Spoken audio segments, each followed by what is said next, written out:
UPSC દ્વારા કેન્દ્ર સરકારના વિવિધ મંત્રાલય અને વિભાગોમાં ડ્રગ ઇન્સ્પેક્ટર, એરોનોટિકલ ઓફિસર અને આસિસ્ટન્ટ પ્રોફેસર જેવી વિવિધ પોસ્ટ માટે અંદાજિત 450 જેટલી જગ્યા પર ભરતી જાહેર કરવામાં આવી છે.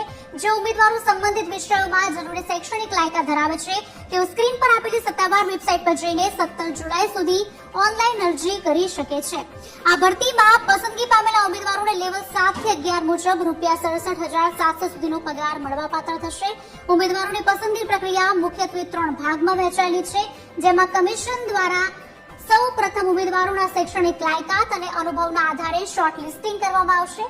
જો કોઈ પોસ્ટ માટે અરજીઓની સંખ્યા ખૂબ જ વધારે હશે તો કમિશન દ્વારા રિક્રુટમેન્ટ ટેસ્ટ પણ લેવામાં આવશે અને અંતે લાયક ઠરેલા ઉમેદવારને ઇન્ટરવ્યુ માટે બોલાવીને આખરી પસંદગી કરવામાં આવશે. તો છેલ્લી તારીખની રાહ જોયા વગર આજે જ તમારી અરજી કન્ફર્મ કરો અને આ વિડીયોને બને એટલું શેર કરો જેથી બીજા સુધી પણ આ માહિતી પહોંચી શકે.